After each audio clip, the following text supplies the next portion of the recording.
ശവ്വാൽ മാസം നമ്മുടെ ജീവിതത്തിലെ ഏറ്റവും നല്ല ഒരു സന്ദർഭം. പെരുന്നാളും ആറുനോമ്പും കടങ്ങൾ വീട്ടാനുള്ള അവസരവും 13, 14, 15 ഒക്കെ ഇനി നമുക്ക് സാധാരണ പോലെയുള്ള മാസങ്ങളല്ല. ശവ്വാൽ കഴിഞ്ഞാൽ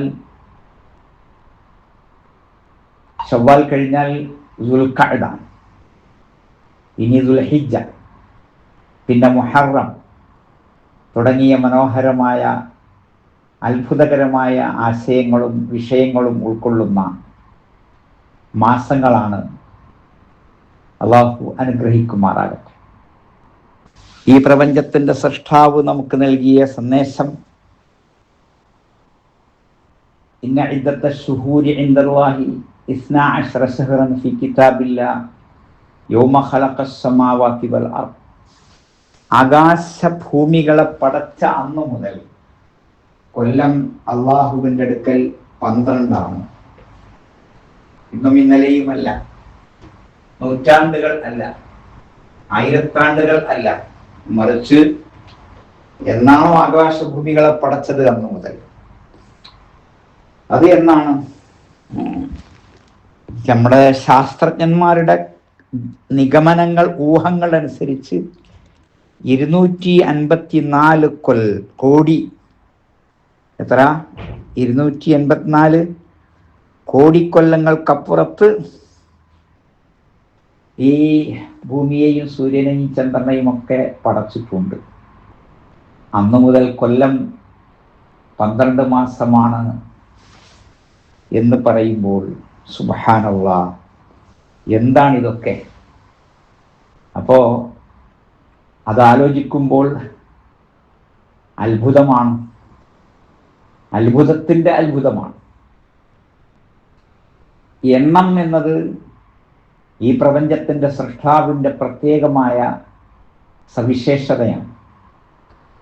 റമളാനെ കുറിച്ച് നമ്മൾ കേട്ടു, അയ്യാമൻ മഅദൂദാത്ത്, എണ്ണപ്പെട്ട ദിവസങ്ങൾ അല്ലേ? അയ്യാമൻ മഅദൂദാത്ത്. ഹജ്ജിനെ കുറിച്ച് നമ്മൾ വായിച്ചു, അയ്യാമും മഅലൂമ. അയ്യാം എങ്ങനെയുള്ള ദിവസങ്ങൾ? മഅലൂമ, അറിയപ്പെട്ട ദിവസങ്ങൾ. എണ്ണം, അറിവ് തുടങ്ങിയ കാര്യങ്ങൾ. നമ്മുടെ മക്കയിലെ മുശ്രിക്കുകൾ അള്ളാഹുവിൻ്റെ ഈ ആയത്തിനെ, ഇന്ന ഇദ്ദത്ത ശുഹൂരി ഇൻദല്ലാഹി 12 ശഹ്റൻ തുടങ്ങിയ തൗബയിലെ 36-ാമത്തെ ആയത്തിൻ്റെ വിഷയം നോക്കുക. ആകാശഭൂമികളെ പടച്ച അന്നു മുതൽ കൊല്ലം 12 മാസമാണ്. മിൻഹ അർബഅത്തുൻ ഹുറുമുൻ, അതിൽ 4 മാസം പവിത്രമാണ്. എന്നിട്ട് അല്ലാഹു പറഞ്ഞത് ദാലിക ദീനുൽ ഖയ്യിം, ഇത് ചൊവ്വായ മതമാണ്, വളവില്ലാത്ത, വക്രതയില്ലാത്ത, യാതൊരു തരത്തിലും പുകയോ കറയോ ചളിയോ ഇല്ലാത്ത വ്യക്തമായ മതമാണ്. വ്യാഖ്യാനത്തിന് ആവശ്യമില്ല, വളച്ചു കെട്ടേണ്ടതില്ല. എന്നിട്ട് അല്ലാഹു അരുളിയത് ഫലാ തുദ്ലിമൂ ഫീഹിന്ന അൻഫുസക്കും, ഇതിൽ ഈ മാസങ്ങളിൽ നിങ്ങൾ നിങ്ങളോട് തന്നെ അക്രമം ചെയ്യരുത് എന്നാണ് പറയുന്നത്. അപ്പോൾ എന്താണ് ഈ മാസങ്ങളിൽ അന്ന് നടന്ന അക്രമം? അത് അടുത്ത ആയത്തിൽ വ്യക്തമാക്കുന്നുണ്ട്. ഇന്നമൻ നസീഉ സിയാദത്തുൻ ഫിൽ കുഫർ. നസീ എന്നത് കുഫറിന്റെ മേൽ കുഫറാണ്, കുഫറിനെ വർദ്ധിപ്പിച്ചതാണ് നസീ. എന്താ നസീ? അവര് യുഹില്ലൂനഹു അമൻ വയുഹർരിമൂനഹു അമൻ. ഒരു വർഷത്തിൽ ഈ ഹറാമായ മാസങ്ങളെ ഹലാലാക്കും, എന്നിട്ട് അടുത്ത വർഷം ഹലാലായ മാസങ്ങളെ ഹറാമാക്കും. അവർക്ക് യുദ്ധം ചെയ്യണം. ദുൽഖഅദ, ദുൽഹിജ്ജ, മുഹറം, റജബ് ഏതെങ്കിലും മാസങ്ങളിൽ യുദ്ധം ചെയ്യേണ്ടി വരുമ്പോൾ യുദ്ധം ഒഴിവാക്കുകയല്ല ചെയ്തത്, അള്ളാഹുവിൻ്റെ നിയമങ്ങളെ മാറ്റിമറിക്കുകയാണ്. അപ്പം എന്ത് മനസ്സിലായി? ഈ നിയമങ്ങളൊക്കെ നേരത്തെയുണ്ട്, മുഹമ്മദ് മുസ്തഫ സ്വല്ലല്ലാഹു അലൈഹി വസല്ലം കൊണ്ടുവന്നതല്ല, നേരത്തെ ഉള്ളതാണ്. അത് എന്ത് ചെയ്യുന്നു ഇവർ? അവര് ദുൽഖഅദയിൽ അല്ലെങ്കിൽ ദുൽഹിജ്ജയിൽ, മുഹറത്തിൽ, റജബിൽ യുദ്ധം ചെയ്യും. എന്നിട്ടോ അവര് പടച്ചോനെ പേടിയുണ്ട്. അതുകൊണ്ട് എന്ത് ചെയ്യും? അവരടുത്ത വർഷം ഈ മാസങ്ങൾക്ക് പുറമെ അവർ യുദ്ധം ചെയ്ത മാസത്തിന് പകരമായി 1-2 മാസം യുദ്ധം ഹറാമായ പോലെ പവിത്രമായി ആ മാസങ്ങളെ പ്രഖ്യാപിക്കും. അതനുസരിച്ച് ആ ആളുകളൊക്കെ പെരുമാറും. അവിടെ യുദ്ധം ചെയ്യൂല, ആക്രമിക്കൂല, പോരാടൂല, ഒന്നും ചെയ്യൂല. അപ്പോൾ 2-3 കാര്യങ്ങളുണ്ട്. ഒന്ന്, അവരത് മാറ്റിമറിക്കുന്നത്. 2, അതിന് പകരം അവർ ഒരു മാസം യുദ്ധം ഹറാമായ പോലെ പവിത്രമായി പ്രഖ്യാപിക്കുന്നു. ഇപ്പൊ നമുക്ക് ഓർമ്മ വരുന്നത് ഇസ്രായേൽ മക്കളുടെ കഥയാണ്. ശനിയാഴ്ച മീൻ പിടിക്കരുത് എന്ന് പറഞ്ഞ് അവർക്ക് മീൻ പിടിക്കണം, കാരണം ചാകരയാണ്. അപ്പോൾ എന്ത് ചെയ്യുന്നു? അവർ ഒരു ചാല് കീറിയിട്ട് മീനിനെയൊക്കെ ആ ഒരു കുളത്തിലേക്കാക്കിയിട്ട് മഗ്‌രിബിന് ശേഷം പോയിട്ട് പിടിക്കും. നിയമങ്ങൾ പാലിക്കുന്നുണ്ടോ? ഓ, പാലിക്കുന്നുണ്ട് എന്ന് അവർക്ക് മനസ്സമാധാനമുണ്ടാകും. തീർച്ചയായും ഇങ്ങനെയുള്ള തട്ടിപ്പുകൾ, വെട്ടിപ്പുകൾ മതത്തിന്റെ പേരിൽ നടത്തുമ്പോൾ അവരുടെ ഉൾഭയത്തെക്കുറിച്ചാണ് രണ്ടാമത് നമ്മുടെ മനസ്സിൽ വരുന്നത്, അല്ലെ? ചെറിയൊരു കാര്യം പറയാം, വലത് കൈ കൊണ്ട് കുടിക്കണമെന്ന് അള്ളാഹുവിന്റെ റസൂൽ സ്വല്ലല്ലാഹു അലൈഹി വസല്ലം അരുളി.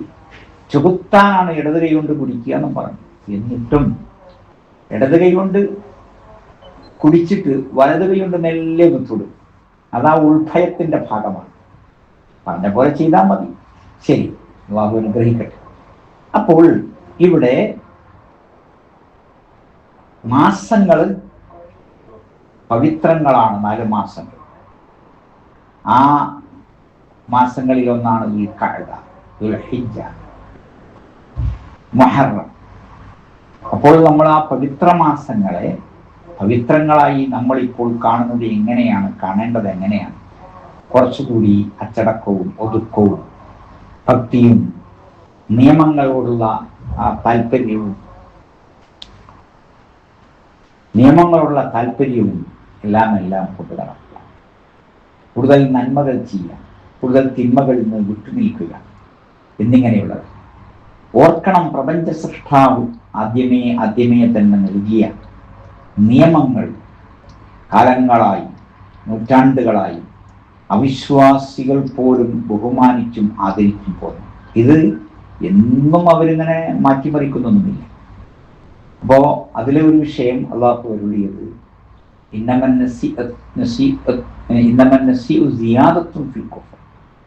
അത് കുഫറിന്റെ വർധനമാണ്. മറ്റൊരു മാസം അവർ പവിത്രമാക്കി വെക്കുന്നുണ്ട്. പക്ഷേ ഈ പവിത്ര മാസത്തെ യുദ്ധം ചെയ്ത് കളങ്കപ്പെടുത്തിയതിന്, ചോര കൊണ്ട് കളങ്കപ്പെടുത്തിയതിന്, അതിനെ വെറും കുറ്റമെന്നല്ല, കുഫറിന്റെ മേൽ കുഫർ എന്നാണ്. അതിന് കാരണം എന്താണ്? തെറ്റ് ചെയ്യുന്നത് തെറ്റ്, പിന്നെയോ അള്ളാഹുവിന്റെ നിയമത്തെ മാറ്റിമറിച്ചുകൊണ്ടുള്ള തെറ്റാണ് ചെയ്യുന്നത്. പണമായി, പണ്ടമായി, പറമ്പായി, അറയായി, വിസ്യായി, ജോലി വാഗ്ദാനമായി സ്ത്രീധനം വാങ്ങുന്ന സഹോദരങ്ങളുണ്ട്. അവരും പല തരികിടയും ചെയ്യുന്നുണ്ട്. പലിശ കൊടുക്കുന്നുണ്ട്, പലിശക്കണക്ക് എഴുതുന്നുണ്ട്, പലിശക്ക് കൂട്ടുനിൽക്കുന്നുണ്ട്. അവരും പലതരം നിയമങ്ങളും മാറ്റിമറിക്കാൻ ശ്രമിക്കുന്നുണ്ട്, പല വ്യാഖ്യാനങ്ങളും കൊടുക്കുന്നുണ്ട്. ഇതെല്ലാം നമ്മൾ ദുൽഖഅദയിലേക്ക് പ്രവേശിക്കുമ്പോൾ ചിന്തിക്കുക. അപ്പോൾ മക്കയിലെ മനുഷ്യന്മാർക്ക് ഉണ്ടായിരുന്ന ചില ഉൾഭയം, പ്രപഞ്ച സൃഷ്ടാവിനോട് മാത്രം പ്രാർത്ഥിക്കുന്ന ഘട്ടങ്ങൾ, നിർണായക ഘട്ടങ്ങൾ, കപ്പൽ ഇളകി കാറ്റും കോളും വന്ന് കടല് ക്ഷോഭിച്ച് കപ്പൽ മറിയുമെന്ന ഘട്ടമെത്തുമ്പോൾ അവരതാ റബ്ബിനോട് മാത്രമായി ഇസ്തിഗാസ ചെയ്യും. പുറത്തിറങ്ങിയാൽ അവർ പഴയ സ്ഥിതിയിലേക്ക് പോകുന്നു. അവരിലെ ഉൾഭയം. അതുകൊണ്ട് നമുക്ക് ആ ഉൾഭയം മാത്രം പോരാ, പുറത്തും ഭയം വേണം. ചില ആളുകളൊക്കെ പറയും അള്ളാഹു ഹൃദയം കൊള്ളയാണ് നോക്കുന്നത്. ശരിയാണ്, ആ ഹദീസിന്റെ ബാക്കി വാഴമാലിക്കും നിങ്ങളുടെ കർമ്മങ്ങളിലേക്കും എന്നാണ്. അപ്പൊ അതും നോക്കുന്നു. അതുകൊണ്ട് കർമ്മവും ധർമ്മവും ഖൽബും ശരീരവും ഒരുപോലെ നിയമങ്ങൾക്ക് അനുസരിച്ചുള്ളതാക്കാൻ നമുക്ക് ശ്രമിക്കാം.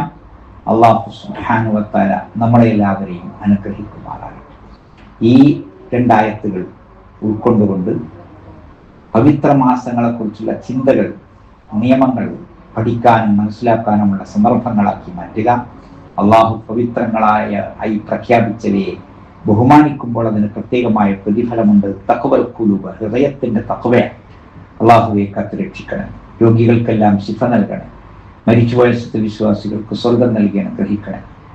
എല്ലാ അമലുകളും ഇബാദത്തുകളും ചെയ്ത് സ്വർഗത്തിൽ റസൂലുള്ളാഹി സ്വല്ലല്ലാഹു അലൈഹി വസല്ലമയുടെ കൂടെ കഴിയുവാൻ റബ്ബെ അനുഗ്രഹിക്കണം. മക്കളില്ലാത്തവർക്ക് റബ്ബെ മക്കളെ കൊടുക്കുമാറാകണം. എല്ലാവർക്കും ഇടയിൽ ശിർക്കിനെതിരെ തൗഹീദിന് വേണ്ടി പടപൊരുതാൻ, ബിദ്അത്തുകൾക്കെതിരെ സുന്നത്ത് സ്ഥാപിക്കാൻ ഞങ്ങൾക്ക് നീ കരുത്ത് നൽകണം. ഞങ്ങളുടെ നാട്ടിൽ എല്ലാവർക്കും അല്ലാഹുവേ തൗഹീദ് എത്തിച്ചു കൊടുക്കാൻ ഞങ്ങൾക്ക് അനുഗ്രഹം നൽകുമാറാകണം.